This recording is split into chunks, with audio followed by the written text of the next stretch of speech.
जहां लाखों सपने टूट जाते हैं वहीं से लेजेंड्स का दौर शुरू होता है, क्योंकि वो किस्मत से नहीं अपने जुनून से नया मकाम बनाते हैं।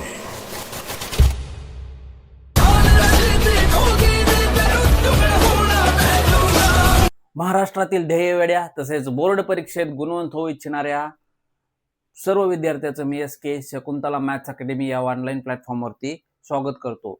सर्वजण बरे आहात ना? बरे असायलाच पाहिजे आणि सर्वांनी हसत खेळत अभ्यास सुद्धा करायला पाहिजे।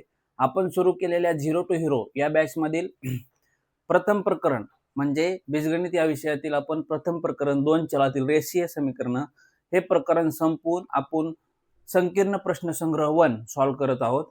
आणि पाठीमागील लेक्चर मध्ये मी तुम्हाला होमवर्क दिला होता, तो होमवर्क सर्वांनी केलाच असेल। ज्यांनी होमवर्क कंप्लीट केलाय त्यांनी कमेंट मध्ये यस टाइप करायचंय। चला लवकर जॉइन हो लेक्चरला। जास्तीत जास्त विद्यार्थ्यांनी कमेंट मध्ये यस, सर्वजण रेडी आहात ना? लवकर जॉइन व्हा। आणि ज्या विद्यार्थ्यांनी होमवर्क कंप्लीट केलाय त्यांनी थंबनेल पाठवायचं कमेंट मध्ये।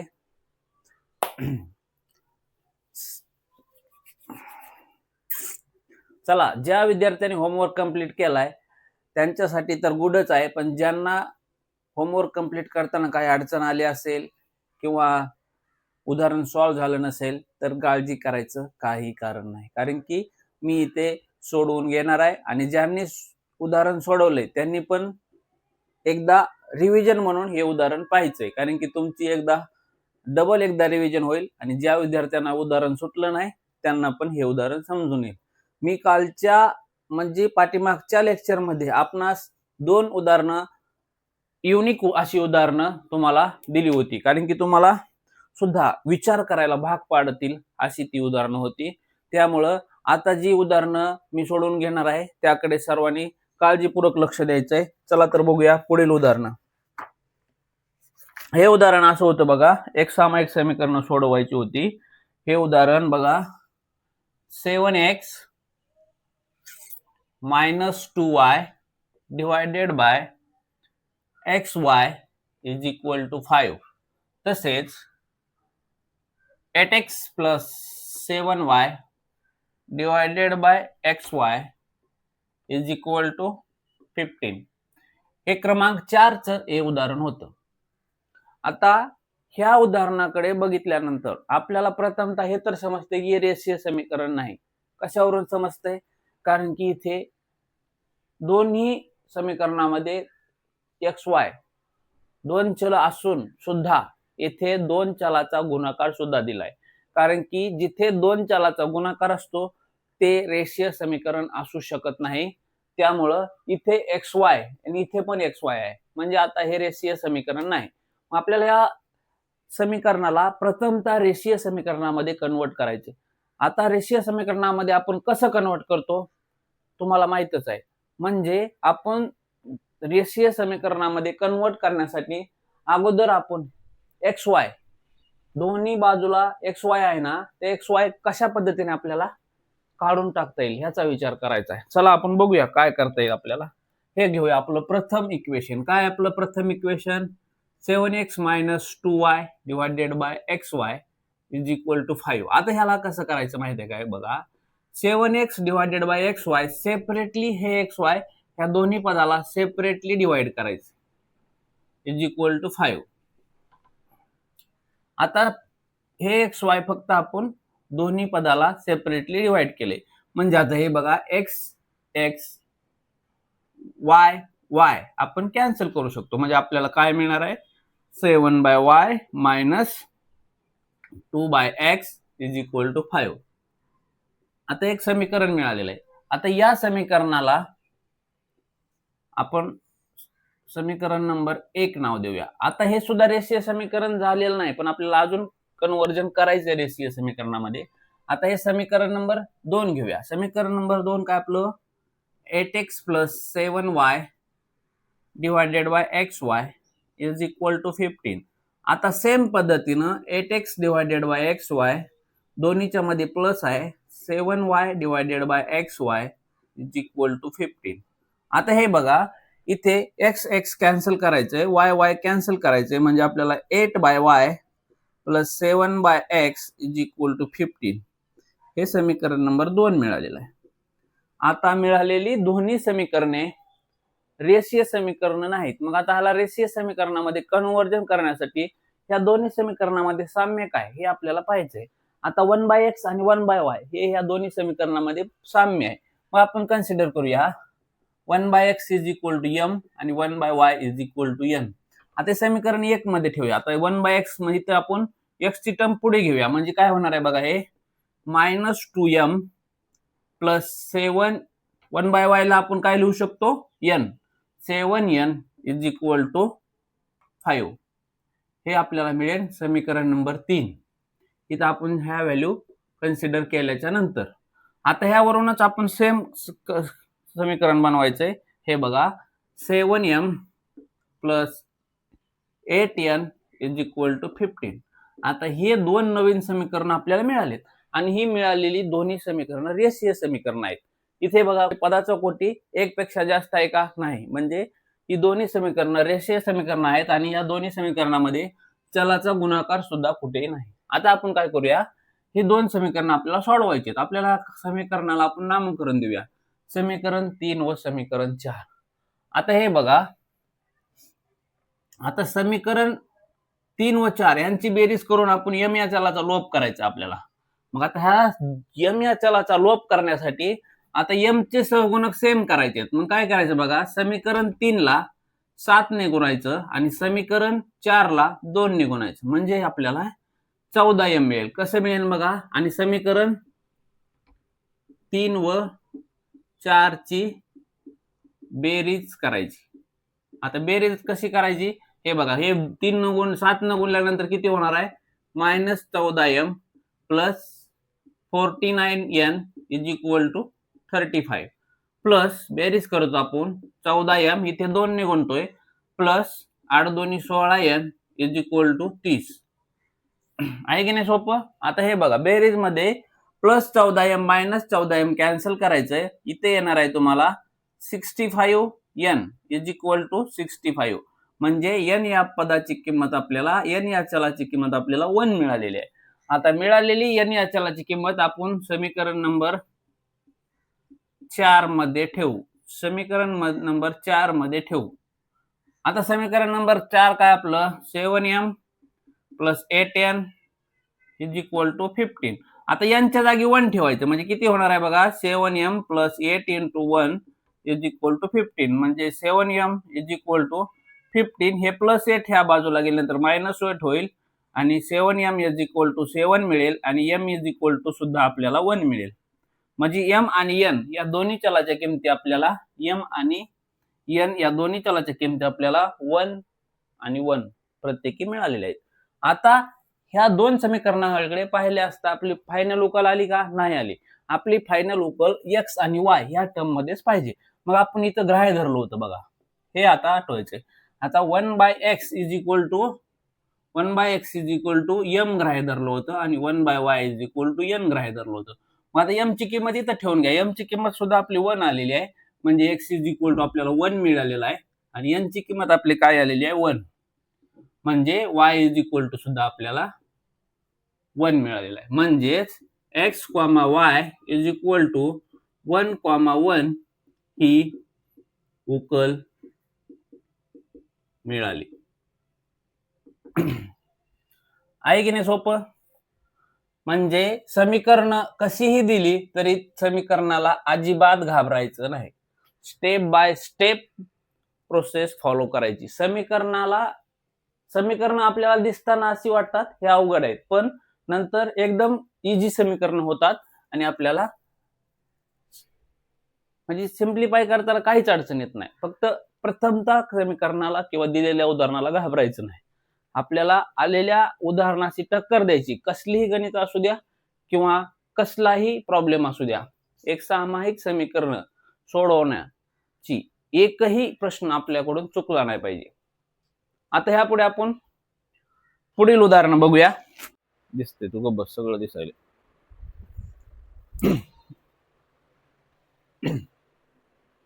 आता हे बघा, या दोन्ही म्हणजे समीकरणामध्ये साम्य पद काय हे अगोदर आपल्याला बघायचे. काय या दोन्ही समीकरणामध्ये साम्य? 3x प्लस 4y आणि 2x मायनस 3y म्हणजेच 1/3x प्लस 4y तसेच 1/2x मायनस 3y ही दोन पद ह्या दोन्ही समीकरणामध्ये साम्य पद आहेत. आता आपल्याला काय करायचंय, या साम्य पदासाठी एक चल निर्धारित करू. समजा m आणि n आपण कन्सिडर करूया. समजा या साम्य पदाचा मग आपल्याला काय इक्वेशन मिळेल? 1 म्हणजेच m/2 प्लस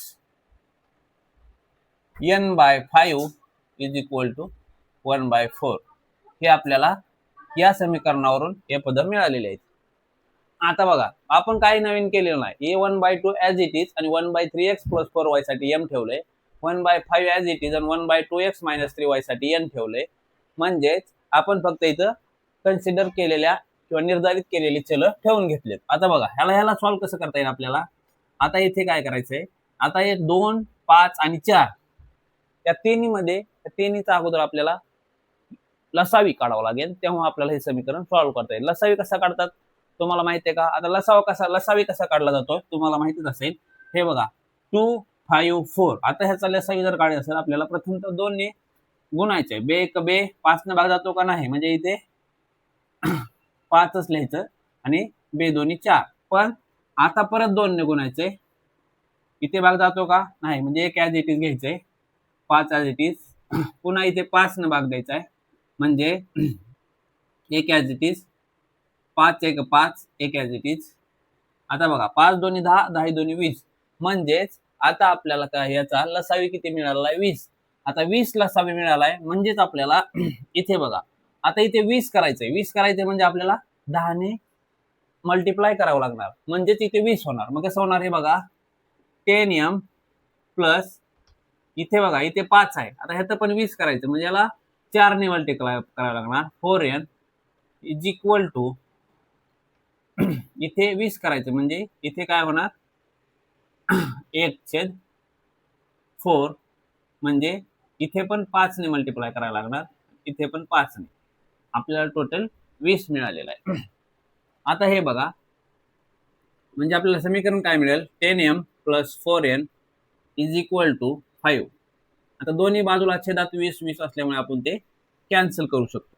त्याच पद्धतीनं आता हे समीकरण बघूया. आता इथे कसं होणार, 5m minus 2n is equal to minus 3/2 आहे. आता या समीकरणामध्ये हे 2 आहे ना, हे 2 फक्त ह्या बाजूला डिवाइड आहे, तर ह्या बाजूला मल्टिप्लाय मध्ये घालू किंवा गुणाकारात घालू, म्हणजे काय होणार, हे 2 इकडे येणार, म्हणजे 5m minus 2n is equal to minus 3 होईल. म्हणजे आता हे बघा, 10m minus 4n is equal to हे काय होणार, मायनस 3. आता समीकरण 1 आणि याला समीकरण 2 मानू. आता इथे काय होतंय, n या चलाचा आपण डायरेक्टली प्लस आणि मायनस असल्यामुळे डायरेक्टली लोप करू शकतो. म्हणजे आपल्याला हे दिसता क्षणी खूप अवघड वाटतं, पण आता बघा इथे हे 2 समीकरण बनल्यानंतर आपल्याला किती सोपं वाटायला लागतं. आता फक्त आपण डायरेक्ट समीकरण 1 व 2 ची बेरीज करूया. म्हणजे कशी होणार बेरीज, 10m plus 4n is equal to 5 आणि 10m minus 4n is equal to minus 3. आता यांची बेरीज करायची म्हणजे आपल्याला काय मिळणार आहे, हे बघा, 10 10 20m हे प्लस 4n हे कट होईल, 5 मधून 3 गेले, खाली राहिले 2. m इज इक्वल टू 1/, म्हणजे आपण इथे 2/20 म्हणजेच m इज इक्वल टू आपल्याला 1/10 मिळालेला आहे. म्हणजे m या चलाची किंमत आपल्याला मिळालेली आहे. आता आपण काय करूया, n या चलाची किंमत काढून. आता m या चलाची किंमत मिळाली, आता n या चलाची किंमत काढू, म्हणजे समीकरण 1 मध्ये ठेवू. आता समीकरण 1 मध्ये m इज इक्वल टू 1/10 ठेवू. आता m ची किंमत आपल्याला मिळाली. आपलं समीकरण काय, 10m plus 4n is equal to 5. आता 10m च्या जागी 1/10 ठेवू, plus 4n is equal to 5. आता हे 10 कॅन्सल होईल, कारण की गुणाकारात भागाकार आहेत, म्हणजे 4n इज इक्वल टू 5 आणि हे +1 आहे ना, ह्या बाजूला गेल्यानंतर -1 होईल. म्हणजे 4n इज इक्वल टू 4 आणि n इज इक्वल टू आपल्याला मिळणार आहे 1. म्हणजे आता m इज इक्वल टू 1/10 मिळाले आणि n इज इक्वल टू 1 मिळाले. आता आपण काय करूया, इथे ठेवून घेऊया, कारण की आपण m आणि n या चलाच्या किमती काढल्या म्हणजे आपली फायनल उकल नाही. आपली फायनल उकल x आणि y या टर्म मध्येच आहे, कारण की आपल्याला दिलेली समीकरणे x आणि y या चलांनी युक्त समीकरण दिलेली आहेत. आता आपण करूया समीकरणामध्ये ठेवून घेऊया. आपलं पहिलं काय कन्सिडर केलं होतं, 1/3x + 4y is equal to m consider केलं होतं आणि m ची किंमत आली होती 1/10. म्हणजेच आपल्याला हे 10 गुणाकारातलं म्हणजे भागाकारातलं या साईडला आलं तर गुणाकारात होईल आणि हे गुणाकारात आहे म्हणजे खाली भागाकारात आहेत, ह्या साईडला गुणाकारात आहे. म्हणजे आपल्याला 3x + 4y is equal to 10 हे एक नवीन इक्वेशन मिळणार आहे. आणि त्याचबरोबर 1/2x - 3y is equal to 1 म्हणजे 2x - 3y is equal to 1 हे आपल्याला दुसरं नवीन इक्वेशन मिळालेलं आहे. आपण काय करूया, ह्याला समीकरण नंबर 3 आणि ह्याला समीकरण नंबर 4 देऊया. आता बघा 2x आणि इथे 3x आहे. आता समजा समीकरण नंबर 3 ला जर आपण 2 ने गुणलं तर आपल्याला इथं 6 करता येते आणि इथे 3 ने गुणलं तर 6 करता येते, म्हणजे x च्या चलाचा लोप करता येते. आता आपण डिटेल मध्ये लिहू, समीकरण 3 ला 2 ने गुणू व समीकरण 4 ला 3 ने गुणू. आता ते कसं गुणायचंय, का गुणायचंय, कारण की आपल्याला x आहे. आता 3x आहे, 3x ला जर 2 ने गुणलं तर आपल्याला 6x मिळवता येईल का नाही, आणि इथे 2x आहे, 2x ला 3 ने गुणलं तर आपल्याला 6x मिळवता येईल का नाही. म्हणजे आपल्याला एखादा चलाचा सहगुणक का सेम करायचा असतो, कारण ते चल आपल्याला बेरीज किंवा वजाबाकी केली असता लोप करायचा आहे आणि दुसऱ्या चलाची किंमत काढायची, ही आपली एलिमिनेशन मेथड. आता बघा इथं ठरक म्हणजे सांगितल्याप्रमाणे आता समीकरण 1 ला जर 3 ने गुणलं, समीकरण 3 ला जर 2 ने गुणलं तर काय मिळणार आहे आपल्याला, 6x + 8y is equal to 20 आणि समीकरण 4 ला जर 3 ने गुणलं 6x - 9y is equal to 3. आता हे बघा मायनस केला असता, बघा मायनस केला असता प्लसचं मायनस होईल आणि प्लसचं मायनस होईल आणि हे +6x आणि -6x कॅन्सल होईल. आता बघा -6x आणि +6x कॅन्सल झालं, 9 × 8 = 17y इज इक्वल टू 17 आणि y इज इक्वल टू आपल्याला 1 मिळालेला आहे. आता y या चलाची किंमत 1 मिळाली, आपण काय करू, समीकरण नंबर 3 मध्ये ठेवू. समीकरण 3 मध्ये ठेवू. आपलं समीकरण नंबर 3 काय बघा, 3x + 4y is equal to 10. म्हणजे आता 3x + 4 इंटू y ची किंमत 1 मिळालेली is equal to 10. 3x is equal to 10 minus हे 4 ह्या बाजूला ठेवू, म्हणजे 3x इज इक्वल टू 6 होईल आणि x is equal to 6 divided by 3 म्हणजे x इज इक्वल टू आपल्याला 2 मिळेल. अशाच तऱ्हेने आपल्याला म्हणजेच x, y is equal to 2, 1 ही उकल मिळाली. म्हणजे आपल्याला प्रथमतः समीकरण बघून घाबरायचं नाही. आता ह्या समीकरणामध्ये साम्य काय आहे ते बघायचंय. साम्य फक्त 1/x किंवा 1/y असंच असू शकत नाही. आता या दोन्ही समीकरणामध्ये 1/3x + 4y, 1/3x + 4y तसेच 1/2x - 3y आणि 1/2x - 3y हे आहे साम्य. हे साम्य आपल्याला ओळखता आलं पाहिजे. हे साम्य ओळखल्यानंतर परत इक्वेशन आपल्याला खूप सोपी मिळतात आणि सोपी इक्वेशन आपण सॉल्व्ह करतो. त्यामुळं रेषीय समीकरण एकदम सिम्प्लिफाईड आपल्याला म्हणजे सोप्या पद्धतीची मिळाली आहेत. म्हणजे आपल्याला जर अशी मोठी मोठी समीकरणं दिली असता अजिबात घाबरायचं नाही. जेवढे मोठ्या मोठ्या संख्या असतात तेवढ्या आपण गार करायच्यात. कशा गार करायच्यात, अशाच पद्धतीनं. आहे की नाही सोपं. कुठलंही उदाहरण आता तुम्हाला एक सामायिक समीकरण सोडवा असं आलं तर सोडवता आलंच पाहिजे, कारण की आपण प्रत्येक सराव संच सोडवून दिलेली उदाहरणं तसेच संकीर्ण प्रश्न संग्रह 1 मधील प्रत्येक उदाहरण सोडवून घेतलेलं आहे. आता एवढ्यावरच आपण थांबणार नव्हत. आपण आता प्रत्येक म्हणजे बोर्ड परीक्षेतील किंवा आपली प्रथम सत्र द्वितीय सत्र या दोन्ही परीक्षेचा बोर्ड परीक्षेच्या अनुषंगाने बोर्ड परीक्षेतील महत्वपूर्ण उदाहरणे सुद्धा सोडवून घेणार आहोत. ते आपला संकीर्ण प्रश्न संग्रह 1 झाल्याच्या नंतर. त्यामुळं सर्वांनी रेग्युलर लेक्चरला अटेंड राहायचंय आणि घटक चाचणी सुद्धा म्हणजे घटक चाचणी सुद्धा जवळ आलेली आहे. आता घटक चाचणीमध्ये काय काय महत्वाचं आहे, घटक चाचणीमध्ये वर्ड प्रॉब्लेम मध्ये जो आपण बघितला होता बघा, संख्याची आदला बदल झाली असता मिळणारी संख्या किंवा एखाद्या संख्येमध्ये एखादा आकडा मिसळल्या असतात त्या संख्येची आदला बदल करणारी संख्या मिळते. अशा पद्धतीचे गणित खूप महत्वाचे आहेत. क्रॅमर्स रूल सुद्धा खूप महत्वाचा आहे. आणि जेव्हा एखादी आकृती दिली असते पेरिमीटर वगैरे किंवा क्षेत्रफळ काढा, हा सुद्धा प्रकार खूप महत्वाचा आहे. म्हणजे या प्रकरणातील मोस्ट इम्पॉर्टंट क्वेश्चन मी तुम्हाला सांगत आहे. अंकाची आदला बदल होते ज्या वर्ड प्रॉब्लेम मध्ये बघा तुम्हाला समजेल, म्हणजे आपण उदाहरण घेतलेलं आहे. त्याचबरोबर एखादा भूमितीय म्हणजे जिओमेट्रिकल फिगर दिली असेल, त्या फिगरची परिमिती किंवा क्षेत्रफळ किंवा लांबी रुंदी काढा, अशा पद्धतीचे गणित. त्याचबरोबर आपली क्रॅमर्स मेथड, ह्या तिन्ही मेथड मोस्ट इम्पॉर्टंट आहेत. आणि जेव्हा ह्या 3 मेथड होतील तेव्हा आपल्याला नंतरचा अभ्यास करायचा आहे. म्हणजे बाकीच्या गोष्टी इम्पॉर्टंट नाहीत असं नाही म्हणत, ह्या 3 गोष्टी बोर्ड परीक्षेच्या दृष्टिकोनातून जास्त महत्वाच्या आहेत. आलेख मेथड आहे, पुन्हा इलिमिनेशन मेथड आहेत, पण ह्या तितक्या जास्त प्रमाणात विचारत नाहीत. तुम्हाला निश्चयची किंमत काढा हे फक्त विचारलं जाऊ शकतं 1 मार्कसाठी प्रथम क्वेश्चन मध्ये. चला, अशाच पद्धतीने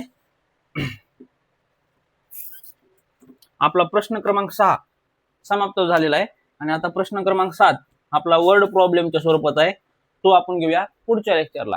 तर सर्वांनी प्रत्येक उदाहरण स्वतःहून सोडवण्याचा प्रयत्न करायचा आहे. नाहीच आलं तर तुम्ही आपल्या पाठीमागील झालेल्या व्हिडिओ लेक्चरमध्ये प्लेबॅक करून प्रत्येक एक्झाम्पल परत एकदा पाहायचंय आणि त्या उदाहरणातून आपल्याला नवीन काय शिकता येते, कशा पद्धतीने सोडवलंय ते पाहायचंय आणि स्वतःहून प्रयत्न करायचा आहे.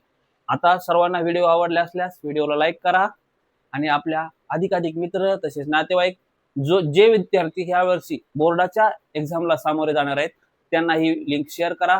त्याचबरोबर उद्याच्याही लेक्चरला अवश्य सर्वांनी आवर्जून उपस्थित राहायचंय, कारण की उद्या आपण वर्ड प्रॉब्लेम म्हणजेच शाब्दिक उदाहरणं, तिथे आपल्याला समीकरणं दिलेली नसतात, त्या समीकरणावरून आपल्याला म्हणजे दिलेल्या शाब्दिक रचनेवरून समीकरण बनवायचे आहे. ती कशी बनवायची ते तर आपण शिकलो, पण त्यावरील अजून उदाहरणाचा सराव आपल्याला उद्याच्या लेक्चरला करता येणार आहे. त्यामुळं सर्वांनी उद्याच्या लेक्चरला हजर राहायचंय.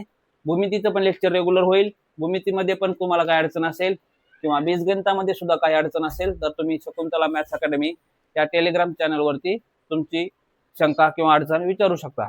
चला थांबूया, धन्यवाद.